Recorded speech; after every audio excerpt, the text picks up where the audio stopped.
جو افراد کریلے کی سبزی کا زیادہ استعمال کرتے ہیں ان کے سر میں جوئیں نہیں پڑا کرتی، چہرے کی خشکی کیلا کھانے سے دور ہو جایا کرتی ہے۔ دل کے مریض چکنائی والی چیزیں مت کھایا کریں کیونکہ ایسا کرنے سے ہارٹ اٹیک کا خطرہ بڑھ جایا کرتا ہے۔ دل و دماغ میں طاقت لانے کے لیے مولی کا کھانا بہت مفید ہے۔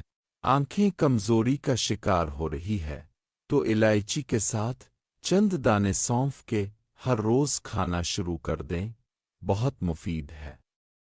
کوشش کیا کریں کہ صبح کے وقت ایک سیب کھا لیا کریں، زندگی میں کبھی سر میں درد نہیں پڑے گا۔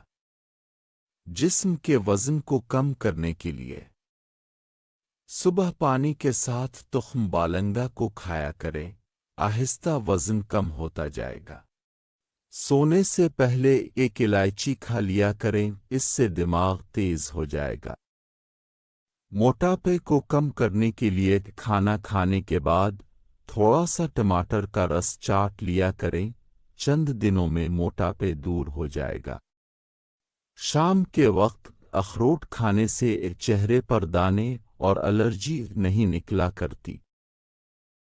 اس نسخہ کے لیے 1 پاؤ اخروٹ کا، 1 پاؤ پستہ کا، آدھا پاؤ بھنے ہوئے چنوں کا اور 1 کیلے کا، ان سب کو اچھی طرح مکس کر کے پیسٹ بنا لو۔ رات کے وقت دودھ کے ہمراہ 1 چمچ استعمال کرو، پھر جتنا چاہو بیوی کے ساتھ وقت گزارو، طاقت کم نہیں ہوگی۔ اس کے علاوہ اگر جسم میں خون کی کمی ہو جائے تو وہ بھی پوری ہو جایا کرتی ہے، جسم پر خارش ہو تو وہ بھی ختم ہو جاتی ہے۔